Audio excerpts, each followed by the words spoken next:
به نام خداوند دانا و توانا.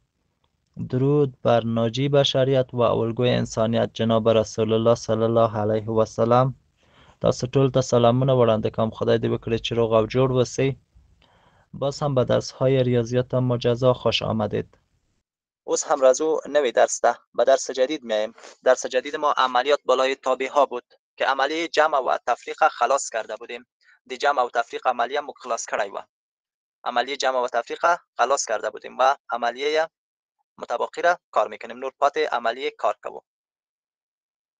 خب امی اکانتی که ما جدیدا جوین شدیم امی را هم اگر هاست بسازین خوبتر میشه. امی اکانتی که مایکم باز است.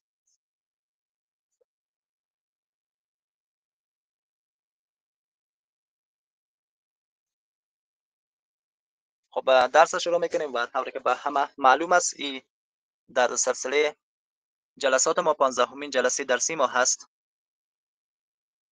و درس شروع میکنیم از عملیه ضرب توابع که چگونه میتونیم توابع را تابع ها را ضرب کنیم. څنګه کولای شو تابع ضرب کړو. تابع را اما مثل پولینوم ها ضرب میتونیم، لکه پولینوم ضرب کولای شو.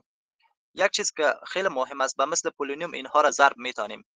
یعنی ما در پولینوم ها وقتی که شما خواندین پولینوم ها را چگونه ضرب میکردین، همین موضوع را اینجا هم رعایت میکنین. تاسو څنګه پولینوم ضرب کوه همدا طریقه باندې تابع هم ضرب کولای شي. دو تابع را به می شکل ضرب میتونین. پس ضرب میتونین. کوتاه یک مثال در نظر میگیریم پیش از اینکه اینا تشریح کنیم. ضرب به این قسم میشه. تاسو وګورئ ضرب په دې طریقه کېږي. مثلا اینجا داشته باشیم 2x به توان 3 منفی 15 وسی دلته و ضرب این طرف باشه مثلا 6x مربع مثبت یا منفی باشه، هر چیزی که باشه مهم نیست، مثبت 3x باشه. اینا که شما کار میکنید در حقیقت دا څنګه کار کیږي؟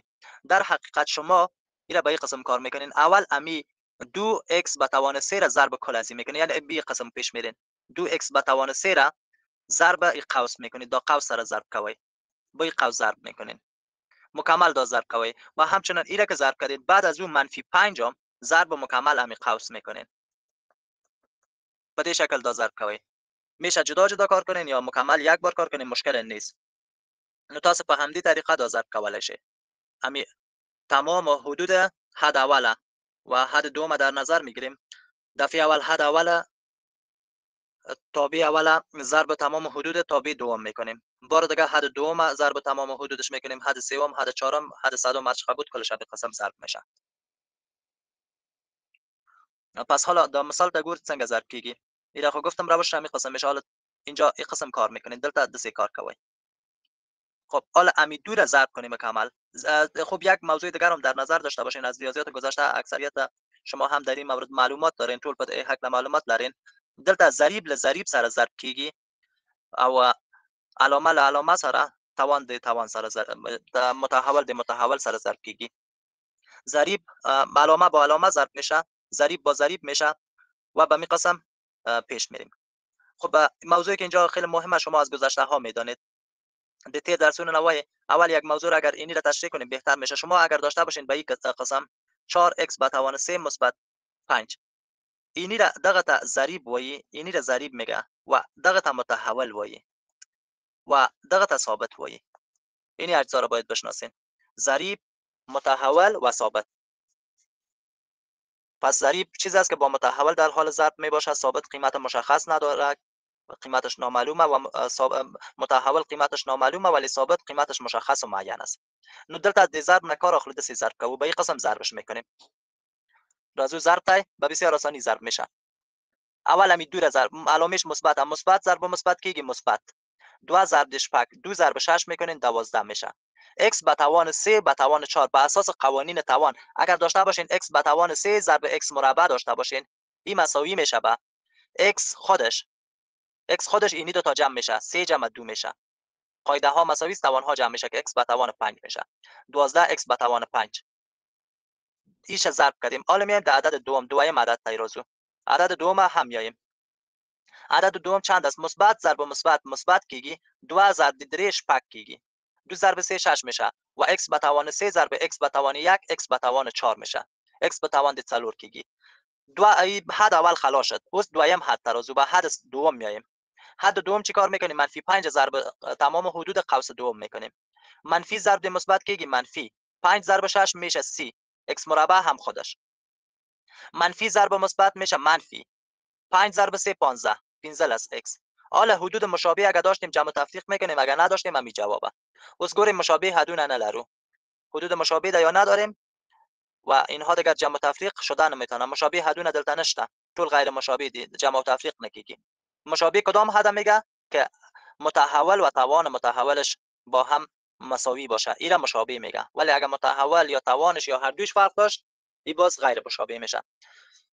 نو دلته د تابع ضرب هم دې طریقه باندې کار کیږي. یعنی که چیرې موږ ولرو f ضرب د x ضرب د g نظر په x مساوي کیږي f(x) ضرب د gx. په دې شکل مختتلی شو او دومین هم کیږي د دوی تقاطعشان میشه که بالاخره میتونیم به این شکل پیدا کنیم. پس ضرب فهمیدیم که چگونه کار میشه. اوس که دلته یو مثال ولرو، یک مثال اگر داشته باشیم، هم دلته یو مثال ولرو د ضرب د تابع چې څنګه دا کار کیږي. مثلا که f(x) اگر f(x) مساوی باشه به 5x مثبت 3 او gx مساوی باشه به هر عدد که در نظر بگیریم، مثلا نوشته میکنیم 2x مربع 2x مربع لیکو. نو دلته f ضرب د g پیدا کوو، f ضرب g نظر به x دا څنګه ضرب کیږي؟ ای چی گونه ضرب میشه؟ امیردوش ضرب میشه.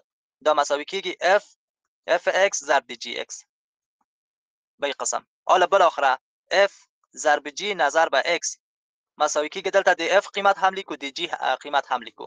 د f قیمت د 15x مثبت 3 او د gx د 2x مربع 2x مربع هست. اوس دا ضرب کوو، f ضرب g نظر به x مساوی کیږي به ایره ضرب میکنیم. د ضرب خاصیت تبدیلی داره، وجود داره. نو دلته دا ضرب کوو، ایره ضرب میکنیم، هم میدونه ضرب اردو حدسی میکنیم. 2 ضرب د 15 کیږي لس x توان دلته یو ده، اینجا توان یک، اینجا 2 است، اردوش جمع میشه 3 میشه، جمع کیږي 3 کیږي. او بیا اوس د 2 ضرب د 3 کوو، 2 ضرب 3 میشه 6 کیږي 6 x مربع. پس امی حاصل ضرب شد. هم دای حاصل ضرب ده د دومین چای کیږي. دومینش چی میشه؟ دومین ما میخوانیم تابع پولینومی. دومین تابع پولینومی تمام اعداد حقیقی میشه، ټول حقیقی عددونه د دومین کیږي. نو ضرب په دې شکل سرته رسیږي. ضربش به می قسم اجرا میشه. تاسو کولای شئ په همدې طریقه دا ضرب کړئ. اوس د دې لپاره چې تاسو تمرین کې دغه سوال تاسو کار کړئ، این سوال شما کار کنین. مهمی است که یاد بگیرین طریقه را. و یک مثال کارخانگی هم داشته باشیم. یا کارخانگی هم لرو، مثلا دلته ولرو 2x به توان د 3 منفی 15 او gx مساوی وسی په 2x منفی و.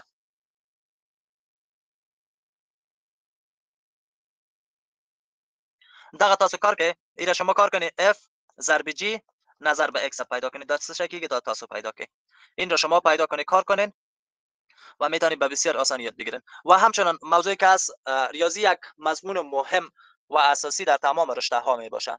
کسایی که در ریاضی ابتدایی مشکل دارن، در یوتیوب ویدیوهای ما به شکل استاندارد و معیاری آماده شده، میتونین آنها را هم تعقیب کنین، مشکلات ریاضیتان حل میشه.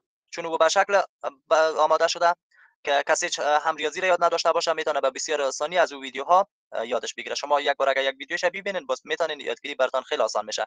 در همین چینل پوهنتون آزاد افغانستان است و میتونین آنها ریاضی بیخی از صفر کار شده و شما میتونین به بسیار آسانی از اونجا یاد بگیرین. مشکل یعنی اگر ویدیوها رو تعقیب کنید مشکل ریاضیتان صفر میشه و ریاضی را به بسیار آسانی یاد میگیرین. ریاضی که براتون مشکل گفته شده خیلی آسان یادش میگیرین.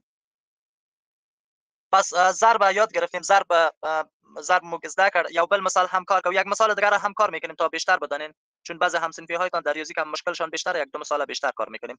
دلته یو تابع کوله رو، مثلا hx داشته باشیم 2x به توان 3 منفی 5x داشته باشیم مثبت 2 ای را داشته باشیم و دیگه تابع به نام kx باشه. مثلا اینجا داشته باشیم 5x منفی 2 داشته باشیم. تاسو وای پیدا کی میگه شما پیدا کنین h ضرب k نظر به x دا تاسو پیدا کړئ. خب دا چې پیدا کوو ایله که پیدا میکنیم آسان است. دا آسانه ده. تاسو لیکلای شئ hx ضرب kx لیکئ. hx ضرب kx اینجا نوشته میکنید h ضرب k نظر به x مساوی کیږي h ضرب k نظر به x مساوی میشه. قیمت های اردوش نوشته میکنید، دوباره قیمتونه لیکئ. 2x به توان 3 منفی 15x مثبت 2 ضرب د kx قیمت هم لیکئ 15x منفی 2 ایره نوشته میکنید. دا لیکو بعد از او پیش میریم.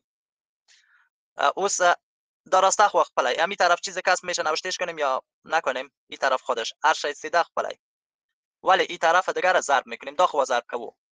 حالا دلتان جای خاصیت تبدیلی کار میکنین یا مستقیم کار کنین؟ دلتا چه کار کوي؟ ما با یک رنگ هر بخشش به یک رنگ کار میکنیم، په یو رنگ کار کوو. اول دغه 2x ټول باندې ضرب کوي، 2 ضرب 5 میشه 10 لس، او x په توان د 3 ضرب د x په توان د 1 دا کیږي x په توان د 4 توانونه جمع کیږي، توانهاش جمع میشه. بازی 2 را ضرب منفی 2 کنین، مثبت ضرب د منفی منفی کیږي، 2 ضرب د 2 4 کیږي، او x مکعب. دا خلاص شو، این خلاص شد. حالا د دومی میایم بلې تای راځو، یعنی 5x ضرب میکنیم، منفی 15x دا بل قوس سره ضرب کوو، منفی ضرب مثبت کیږي منفی 15 ضرب 15 کیږي 25، 5 ضرب 5 25، x به توان 1 ضرب x به توان 1 میشه x به توان 2، منفی ضرب منفی میشه مثبت، منفی ضرب منفی کیږي مثبت، 5 ضرب 2 میشه 10، 15 ضرب 2 لس، او x هم خپلای. دا هم خلاص شو، این هم خلاص شد. میایم در دیگرش بلې تای راځو، دیگهش 2 است، 2 ټولو سره ضرب کوو، 2 ضرب 15 کیږي لس، علامه هم مثبت کیږي، لس x مثبت ضرب منفی کیږي منفی 2 ضرب 2 4. دا ضرب شو. این خو میدانیم از ریاضی، تاسو دغه مسائل پیږي، این مسائل شما از قبل میفهمین که مثبت ضرب مثبت کیږي بیرته مثبت، مثبت ضرب مثبت مثبت، منفی ضرب منفی بیا هم مثبت کیږي، خو دوه مختلفه بیا منفی کیږي، مثبت ضرب منفی کیږي منفی، او همدا ډول منفی ضرب مثبت کیږي منفی. دا تاسو پوهیږئ. اوس ګورم مشابه حدونه دلته شته که نشته، میبینیم حدود مشابه است یا نیست. اگر حدود مشابه بود ادامه میدهیم، اگر نبود می جواب. تاسو ګورئ دلته مشابه حدونه شته، دغه دوه مشابه دي، لاس x او لاس x مشابه دي. ولی مشابه دي ځکه چې x متحول او د متحول توان یو شی ده، متحول x ده او د x توان هم یو ده. نو دا کیږي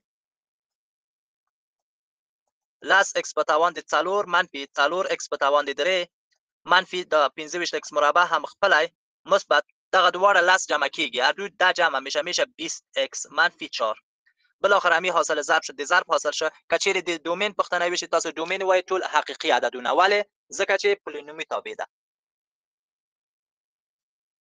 موضوع دیگر هم چی است؟ تقسیمش است. بل موضوع تقسیم عملیه ده. عملی تقسیمش است که عملی تقسیمش چگونه کار کرده میتونیم، و عملی تقسیم یک شرط هم داره، یک شرط هم لري، یک شرط هم داره. اوس تاسو وګورئ تقسیم عملیه، عملی تقسیمش چگونه کار کرده میتونیم، یعنی f بر g نظر به x، f بر g نظر به x دا مساوی کیږي په صورت کې fx لیکي، مخرج کې هم gx لیکي. او دا یو شرط لري، شرط دا ده چې gx باید صفر نه وي، gx باید صفر نشه، gx باید صفر نشي، gx باید صفر نشود. خب gx باید صفر نشود. این موضوع را فهمیدیم. تا دې ځای پوه شو د تقسیمش فهمیدیم که gx نباید که صفر شود، مخرج صفر نشي، مخرج صفر نشود. اوس راځو مثال ته. مثالش چی است؟ مثالش به این قسم کار میکنیم، په دې شکل یو مثال هم کار کوو. مثلا تاسو وګورئ که چیرې fx مساوي وي په fx مساوي په 2x مثبت 3 او gx مساوي وي په مثلا x منفي 4، دا څنګه کولای شو په دې شکل ولیکو؟ داسې لیکو، به این طریقه نوشته میکنیم، به این شکل نوشته میکنیم که f بر g نظر به x مساوی کیږي fx پر gx. همدلته کولای شي قیمتونه ولیکي، قیمت‌هاش همینجا نوشته کنین، 2x مثبت 3 پر x منفی 4. اینجا اگر تقسیم اجرا میشه تقسیمش میکنین، اگر تقسیم نمیشه دیگه همین جوابشه، همدای جواب ده. دومین از چی میشه؟ دیده دومین څه کیږي؟ ما دومین تابع کسری را میخوانیم. دومین از تمام قیمت‌های میشه اعداد حقیقی میشه بجز از قیمتی که مخرج صفر بسازه. دیده دومین ټول عددونه کیږي پرته له هغه عدد نه چې مخرج صفر کوي. یعنی ما اگر مخرج مساوی به صفر قرار بدیم، x منفی 4 همین مخرج مساوی به صفر قرار بدهیم، x مساوی میشه به 4، x مساوی کیږي په 4. نو x مساوی په 4 شه، په همدغه کې مخرج صفر کیږي، همدلته مخرج صفر کیږي، د می 4 مخرج صفر میشه. تنها 4 دیگه دومین از چی است؟ دومین از مساوی است به تمام اعداد حقیقی بدون 4. ټول حقیقی عددونه په دومین کې شامل ده، خود 4 نه ده پکې شامل. ولی 4 نه ده ځکه مخرج صفر کیږي. از این خاطر 4 شامل نیست که مخرج صفر میسازه. د دې لپاره 4 شامل نه ده چې مخرج پکې صفر کیږي، و مخرج که صفر شوه، تاسو دلته یو موضوع ته متوجه اوسئ که مخرج صفر شوه چند حالت باید بفهمین. د صفر قانون باید تاسو وپوهیږئ. که چیرې صفر عدد باندې تقسیم شي جواب صفر کیږي، جوابش صفر میشه. ولی اگر عدد تقسیم صفر شوه که چیرې عدد صفر باندې تقسیم شي دا کیږي لایتناهی، نامعین کیږي، نامعین و لایتناهی کیږي، مشخص جواب نه حاصل کیږي. خب که چیرې داسې عدد ولرو، اگر به این قسم عدد داشته باشیم که صفر پر صفر، صفر بر صفر موجود باشه، یعنی په دې شکل وسی صفر پر صفر، شما در علامتی را خواندین، اینا باز میگه مبهم، دا مبهم عدد ده. پس تقسیم تا این قسمت فهمیدیم که دا څنګه سرته رسیږي. حالا به طور کوتاه این عملیه ها را یک بار تکرار میکنیم، یا هم په لنډ ډول دا تکرارو. اول عملی جمعش بود که جمعش میکردیم. دومین از یا تمام اعداد حقیقی میباشه یا تقاطع f و x، f دومین fx و gx تقاطعش میگیرین و در تفریقش هم همیق گاست، دومینش تمام اعداد حقیقی است یا هم دی f او g دی دومین تقاطع اخلی. در ضرب هم تمام اعداد حقیقی یا هم تاسو کولای شئ دی f او g دی دومینونو تقاطع واخلی. و به می قسم در تقسیم تمام اعداد حقیقی بدون قیمت هایی که چی میشه gx یا مخرج مساوی به صفر قرار میدهه. دلته ټول حقیقي عددونه پرته له هغه عدد نه چې مخرج صفر کوي. یک موضوع یو بل موضوع هم په تابع کې شته، قیمت گذاری په تابع کې. څنګه کولای شو تابع را قیمت گذاری کنیم؟ ما باید قیمت گذاری تابع را بدانیم. دی تابع په قیمت گذاری کې باید وپوهیږو، به خاطر که یک درس دیگه داریم به نام چی؟ ترکیب تابع. دی تابع ترکیب که به اساس قیمت گذاری پیش میریم. قیمت گذاری ډیر اسانه ده. همین قیمت به جای x صورت وضع میکنید در تابع. دلته تاسو وګورئ سوال به ما گفته که fx مساوی ده په 4x منفی 8، fx مساوی به 4x منفی 8. دلته موږ ته داسې سوال را کړی ده، تاسو وای پیدا که f2 را میگه پیدا کنین. خب f2 چی معنا؟ جایی که x 2 وضع کنین، کوم ځای که چې x 2 وضع کی، پس را وضع میکنیم، میگیم f2 مساوی میشه 4 ضرب 2 منفی 8. دا ساده کوو 4 ضرب 2 څو کیږي؟ 4 ضرب 2 8 میشه، 8 منفی 8 مساوی به صفر. f2 مساوی شو به صفر. قیمت گذاری میشه، قیمت لیکل کیږي. یا یو بل مثال ولرو، یا یک مثال دیگر داشته باشیم. مثلا دلته بل مثال ولرو، مثلا مکتتابی را کوي gx مساوی ده په x مربع منفی 15x مثبت 6. تاسو پیدا که مثلا g د منفی 3، g منفی 3 را پیدا کنین. یعنی څه معنا؟ چیرې چې x دلته منفی 3 وضع کې، جایی که x منفی 3 وضع کنین، پس g منفی 3 مساوی میشه دلته x ده منفی 3 لیکي، توان هم 2 لیکي، توانش هم 2 نوشته میکنین. منفی 5 ضرب منفی 3 لیکي او مثبت 6 هم خپلای. g د منفی 3، g منفی 3 چی معنا؟ قیمت g در منفی 3. gx چی معنا داره؟ قیمت g در x. نو دا مساوی کیږي 9 میشه، منفی ضرب منفی میشه مثبت، 5 ضرب 3 15 مثبت 6. دا ټول جمع کوي، کلش جمع کنی g منفی 3 مساوی میشه به چند؟ g د منفی 3 مساوی کیږي په تمامش جمع کنیم 30 میشه، دیش کیږي. این یک نوع قیمت گذاری بود. خب این قیمت گذاری ما را به چی درس دیگر میبره؟ او درس دیگر چی است؟ ترکیب توابع. همدغه درس موږ یو نوی درس ته بیایي چې د تابع ترکیب ده. ترکیب توابع که چگونه است به او درس ما را میبره که چگونه ما میتونیم دو تابع را ترکیب کنیم. څنګه کولای شو دو تابع ترکیب کړو، دا درس ته موږ بیایي. پس ترکیب کار میکنیم. خب ترکیب کوتاه براتون بگویم. ترکیب نوع از قیمت گذاری است یا composition of functions. ترکیب توابع یک نوع قیمت گذاری است.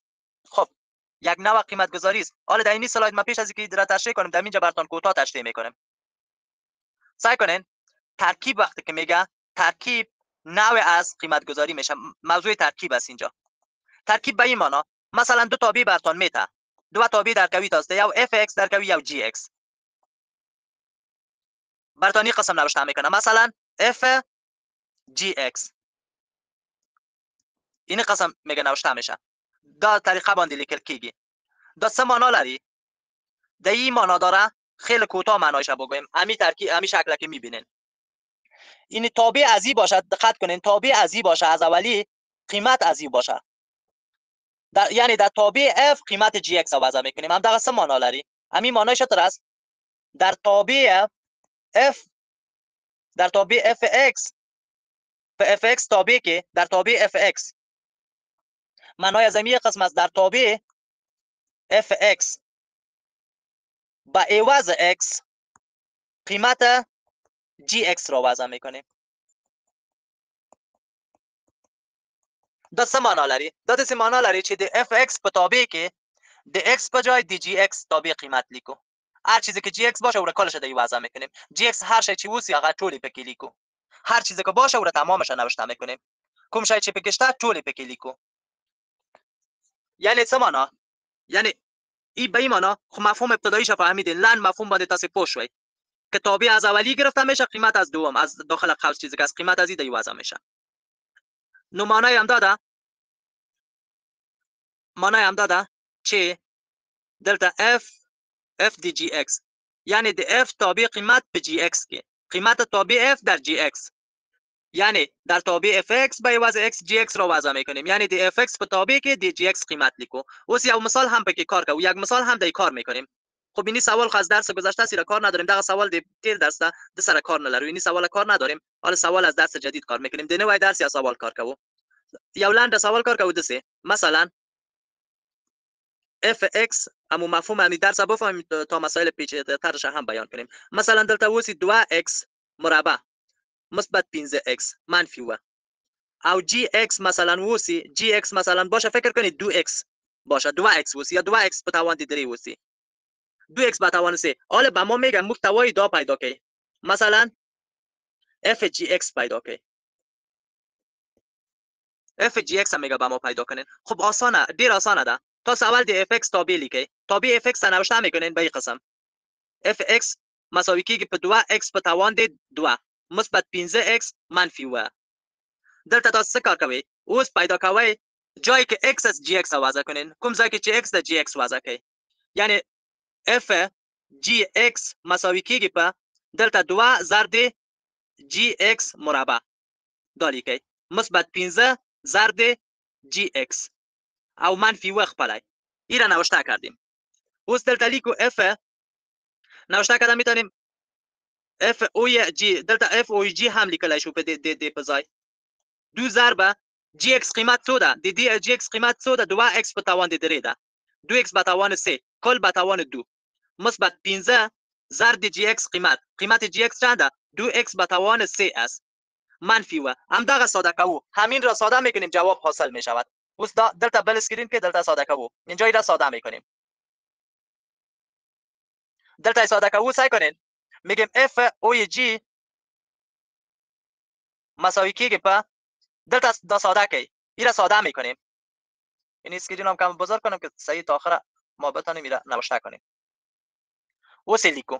حالا نوشتهش میکنیم. میگیم f او g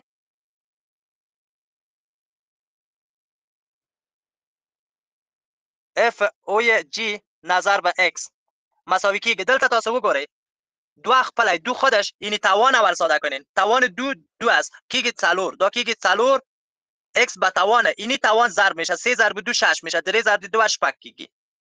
دا خپلای مثبت اینی 5 ضرب از این میشه 15 د سره ضرب کیږي 5 ضرب 2 10 دا x به توان 3 لاس x به توان 3 منفی و هم خپلای. دا f او g نظر به x مساوی کیږي په دا ضرب که 2 ضرب 4 میشه 8 اته x به توان 8 مثبت لاس x به توان 3 منفی و دغه جواب شد. این جواب شد.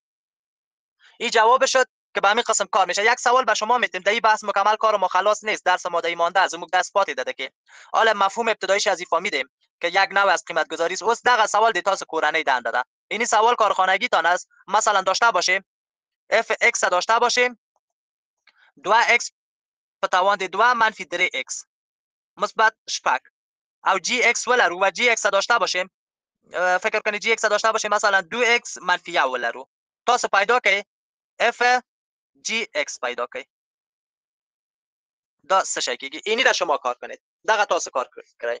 این درس مکمل میخوانیم جزئیاتش میخوانیم. حالا تنها یک معرفیش کردیم. اوس په لاند ډول دا معرفی شو. دا درس کې زموږ نور بحثونه پاتې دي. د دې درس موضوعات دیگر ما باقی مانده. تاسو هم دغه مسائل زده کړئ. زموږ د نن ورځې درس همدلته پای ته رسیږي. تا درس دیگر خدا حافظتان.